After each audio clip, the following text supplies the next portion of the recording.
Welcome to another episode. Today we are seeing about innocence and the story of Satyakama in that. Innocence has become a rare commodity today. Innocence is today equated with ignorance. People want to be cunning, very cunning. If you are not cunning, then they think it is ignorance, not innocence. So we will see the meaning of innocence. Innocence or guiltlessness is used to indicate a person without a guilt, because he has not committed any crime or any wrongdoing. So in that context, innocence means the lack of legal guilt of an individual with respect to any crime. That is another meaning. So innocence can also mean it is lesser experience with the worldly things by the peers, in a negative sense. That is what today's world most of us think. But it is not ignorance. It is different from that.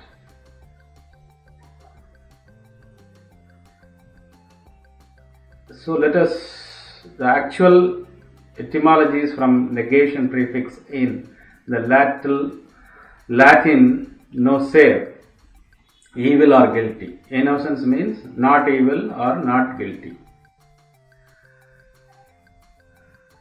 We will see what J.Krishnamurti says about this. Innocence can be passionate. Innocence alone can be passionate. The innocence has no sorrow, no suffering, though they have had 1,000 experience. You had a lot of experience, but still, if it is not in your memory, in the ego sense, then you are innocent.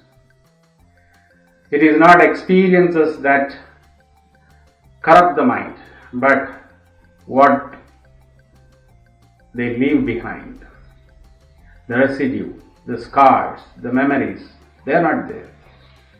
The residues of your experience, the scars are not there. So you don't accumulate one on the top of the other, and the sorrow begins. This sorrow is time, where time is, innocence is not there. Passion is not of sorrow. Sorrow is experience, the experience of everyday life, the life of agony and fleeting pleasures, fear and certainties. You cannot escape from experiences, but there is no need to take root in the mind. These roots give rise to problems, conflicts, and constant struggle. There is no way out of this but to each day, to every yesterday, to clear the mind alone can be passionate. The clear mind can alone be passionate. Without passion, you cannot see the breeze among the leaves, or sunlight and water. Sunlight on the water. Without passion, there is no love. I was thinking how important it is to be innocent, to have an innocent mind. Experiences are inevitable, perhaps necessary. Life is still of experiences, but the mind need not be burdened with its own accumulative demand. It can wipe off each experience and keep itself innocent, unburdened. This is important. Otherwise, the mind can never be fresh, alert, and pliable.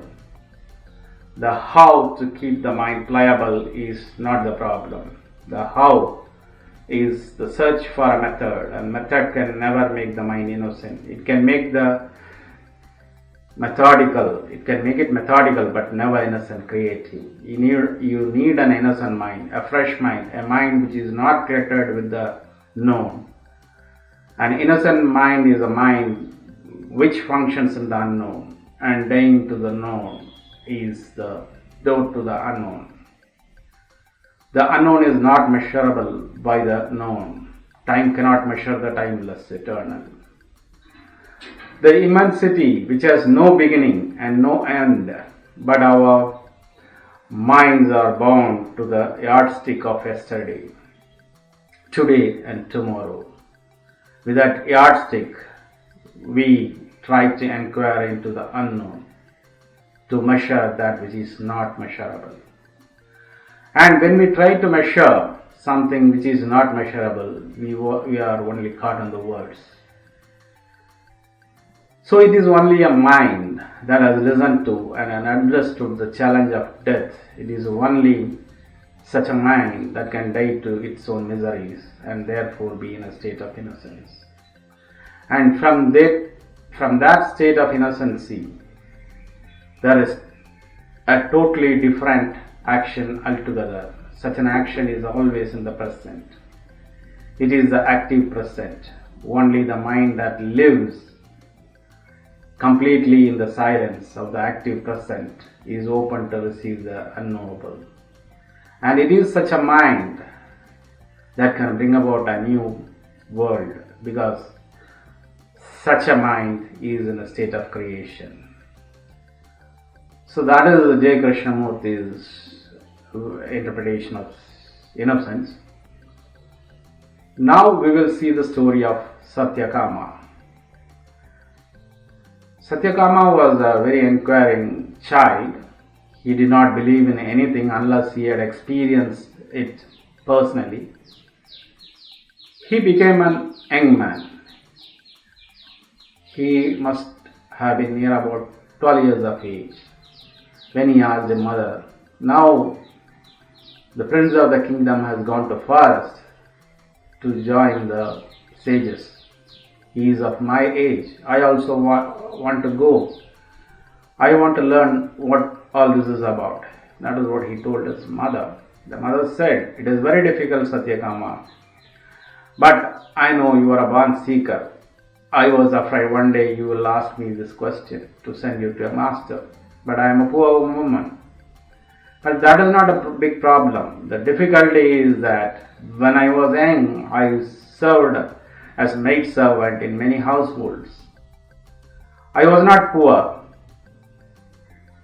I was poor. I was beautiful. And many people have used me in those houses. And to tell the fact, I don't know who your father is. If I send you to the master, you are going to be asked who your father is, and I am afraid they may reject you. But there is no harm in trying, making an effort. You tell the truth the same way I told you. Many have used my body because I was poor. Say you don't know who your father is. Your name is Satyakama and mother's name is Jabala. So you tell you are Satyakama Jabala. And as far as search for the truth is concerned, who is your father does not matter." Satyakama went to an ancient seer in the forest. Sure enough, the question was, "What is your name? Who is your father?" And Satyakama repeated what his mother told him. There were many disciples, friends and rich people's sons. They started laughing on hearing this. But the old master said, "I'll accept you. It does not matter who your father is. What matters is that you are authentic, sincere, unafraid, capable of saying the truth without feeling embarrassed. Your mother has given you the right name, Satyakama. Satyakam means the one who has desire for truth. You have a beautiful mother and you will be known as Satyakama Jabala." The tradition is that only Brahmins are accepted as disciples. Declare you a Brahmin because you are only a Brahmin who can have the courage of such truth. Those were the beautiful days. The old seer was Dalak. Satyakama became his most loved disciple. He deserved it. He was so pure and so innocent. But Udalak had his own limitations. Although he was a great man of learning, he was not enlightened master. So he taught Satyakama all the scriptures. He taught everything he was capable of. But he could not deceive Satyakama. He had been deceiving everybody else. Not that Satyakama was raising doubts. It was that his innocence had such a power that old man had to confess. Whatever I have been telling you is known. Knowledge gathered from the scriptures. It is not my own. I have not experienced it. I have not lived it. I suggest that you go deeper into the forest. I know a man who has realized, who has been an embodiment of love, compassion. Go to him. Udalak had heard about this man, but did not the man personally. Udalak was far more famous. He was a great scholar. Satyakama went to the other man. This man taught him many scriptures and all the Vedas, the most of the scriptures of the world. And after years of learning from him, the master told, now you have learnt everything. There is nothing more to know. You can go back home. First he went to see Udalak. From his window, Udalak saw Satyakama coming on the footpath through the forest. He was shocked. Satyakama's innocence was gone. In that place, there was pride, naturally, because now he learnt everything, all the scriptures in the world. The very idea was so ego-fulfilling. He came in to touch Udalak's feet. Udalak said, don't touch my feet.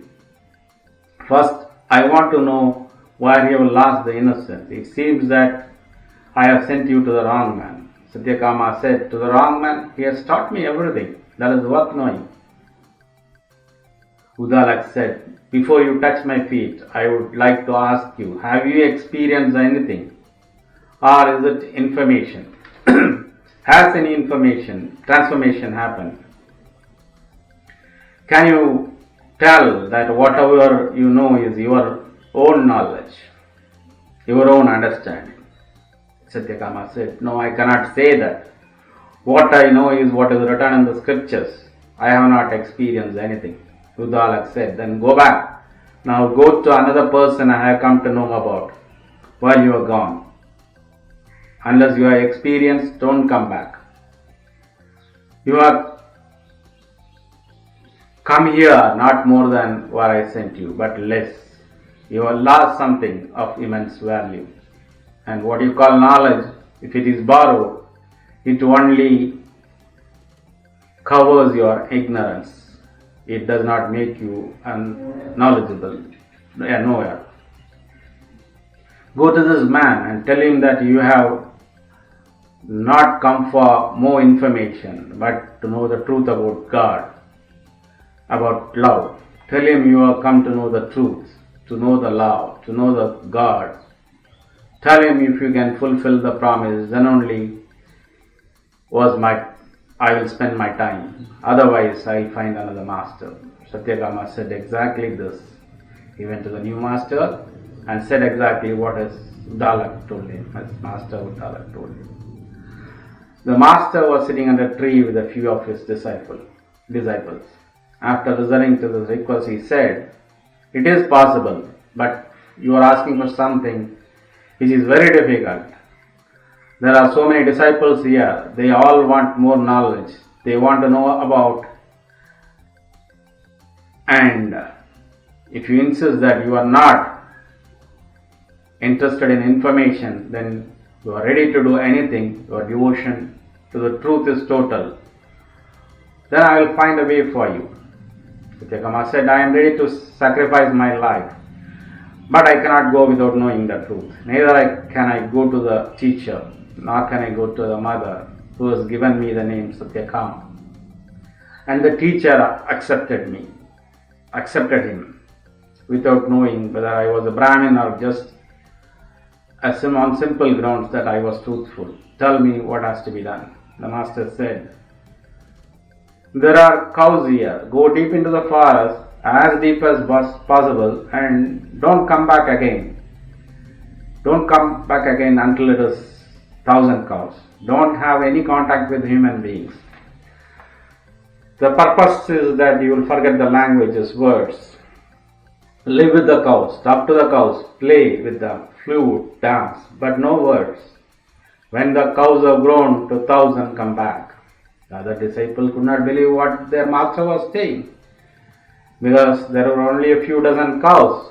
That will never become 1,000 cows, however long it is. But Satyakama was sincere. He took a couple of dozens of cows which were there. He went deep into the forest as far as possible. There was no human contact. There was nothing else in the forest. He sat there for years. Few days and few months he started counting the cows. They were growing very slowly, and they were never near 100 even. So when will they become 1,000? Soon he forgot everything. He forgot to count, forgot the words, forgot talking. He was sitting silent. There was nobody to talk to. The cows were on their own. He played the flute, danced. He rested in the trees, shades of the trees, had whatever he could get from the trees, the fruits and other things. A few years went by. Nothing was happening. He has become completely silent. Words have disappeared. Counting has been stopped. The cows became 1,000. They have grown up into 1,000. They thought, this guy is not counting even. When will he know we are 1,000? And we are domesticated cows. We are into the forest. When we will go back to the country? When we will see the people? So we have to speak. Otherwise this guy is not going to count. So one day they decided and told him, we are now 1,000. So take us back to the master. We will live among the human beings. We cannot live in the forest forever. Let us go back. He said to the cows, Satyakama told the cows, I am grateful to you. I have forgotten to count. If you had not told me, I would have never known. So let us go. But he was immersed in the beauty of the flowers on the way. He was playing flute. That was enough for him. Somehow he started going back to the master. The master was sitting with his disciples, and the disciples saw him coming. They started from far. They ran back to the master and told him, Satyakama is coming back, and he has got 1,000 cows. The master told, no, it is 1,001, because Satyakama himself has become so silent, like a cow, that now it is 1,001.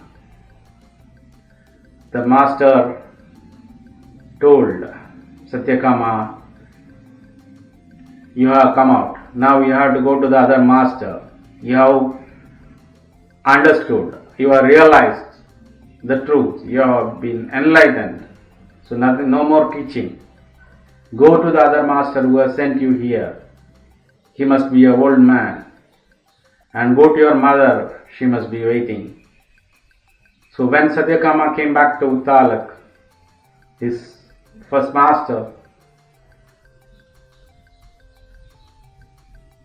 Uttalak saw him from far. He saw the innocence back again. He saw the light of enlightenment in Satyakama's face. So now he cannot allow him to fall again, because Uttalak has to fall on the feet of Satyakama. Uttalak has not realized, but Satyakama has realized. So it is the other way around.